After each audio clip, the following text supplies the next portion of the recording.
Si tu as une once d'humanité, alors cette vidéo va t'interpeller. Et si tu le souhaites, partage pour sensibiliser. Lorsque l'on voit le massacre que subissent les Rohingyas, nous avons une réaction émotionnelle. Alors c'est plutôt positif parce que cela prouve que nous avons un cœur vivant, mais cela ne suffit pas. Il est important d'avoir une réaction émotionnelle, il faut que la raison triomphe et il faut que l'action suive. Il s'agit ici de musulmans qui se font massacrer, mais cette vidéo ne s'adresse pas uniquement aux musulmans. Elle s'adresse à toutes celles et ceux qui sont dignes d'être appelés êtres humains. Nous sommes horrifiés par ce qui s'est passé par le passé, par l'esclavage, par la déportation des Juifs. Pourtant, je ne suis pas juif, et pourtant, mes ancêtres n'ont pas été esclavagisés. Vous savez pourquoi j'ai cette réaction?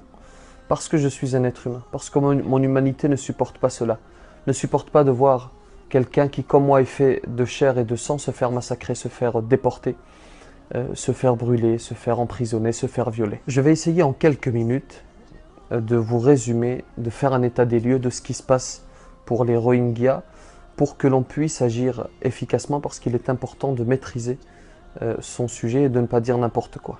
Alors la Birmanie, c'est un pays qui compte 51 millions d'habitants. C'est une ancienne colonie britannique. Géographiquement, il se trouve ici. Il a des frontières communes avec le Bangladesh, la Chine et la Thaïlande notamment. Après la décolonisation, le pays va être dirigé par une série de dictatures militaires, puis depuis quelque temps par un pouvoir civil, démocratique, mais on dit que ce sont les militaires qui contrôlent toujours le pays. Pour avoir une idée sur les religions, il y a à peu près 88% de la population qui est bouddhiste, 6% qui est chrétienne et 4% qui est musulmane. Aung San Suu Kyi, soi-disant la prix Nobel de la paix il y a quelques années, est aujourd'hui la ministre birmane des Affaires étrangères et elle est la porte-parole de la présidence. Elle a eu, pour être tout à fait objectif et juste, un beau combat pour la liberté face à la junte militaire birmane. Le problème, c'est que aujourd'hui, étant au pouvoir, elle se tait face à ce massacre et l'on dit « celui qui ne dit mot consent ». Alors les Rohingyas, qui sont-ils? Il s'agit d'un groupe ethnique de confession musulmane qui vit majoritairement dans le sud-ouest de la Birmanie. Ils sont entre 2 et 3 millions. Il y a à peu près 1 million de Rohingyas qui vivent en Birmanie, 500 000 en Arabie Saoudite, 300 000 au Bangladesh. Il y a également des Rohingyas au Pakistan, en Thaïlande, en Malaisie notamment. Alors pourquoi est-ce qu'on les appelle les Rohingyas? Parce qu'en réalité, ce sont des habitants du Rohang. Et le Rohang, c'est l'autre nom de l'Arakan, l'état du sud-ouest de Birmanie dans lequel ils vivent en majorité. Avant 1962, ils sont reconnus en tant que minorité nationale et ils jouissent de tous les droits dont peuvent jouir les minorités, mais cela change malheureusement en 1962 avec l'arrivée d'un dictateur qui s'appelle Ne Win et qui va rejeter toutes les minorités. En 1982, ils vont être privés de nationalité, ils vont se retrouver apatrides sans nationalité et ils vont même être exclus des 135 ethnies reconnues officiellement par la Birmanie. En termes de persécution, c'est allé crescendo. D'abord, ils vont être privés de leurs droits citoyens, plus le droit de voter, plus le droit de participer au débat concernant le pays dans lequel ils sont nés. Ensuite, ils vont être privés de leurs droits économiques. Ils n'ont pas le droit d'ouvrir un commerce, ils n'ont pas le droit de commercer avec les Birmans. Puis, ils vont être privés de leurs droits sociaux. Ils n'ont pas accès aux soins, interdit de se marier, pas d'enfants. Et évidemment, il est interdit pour un Rohingya de se marier avec un Birman.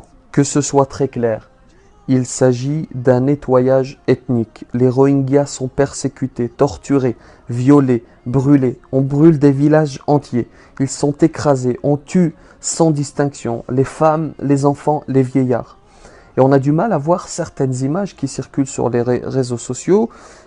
Certains parmi nous sont sensibles et voir des enfants martyrisés, mutilés, tués, c'est très difficile le plus souvent. Les Rohingyas vont avoir une réaction naturelle, ils vont fuir. Et ils vont fuir au vu de la proximité géographique de leur pays avec le Bangladesh, vers le Bangladesh. Depuis le 25 août, il y a 123 000 Rohingyas qui ont fui vers le Bangladesh, portant le nombre total de réfugiés au Bangladesh à peu près à 500 000.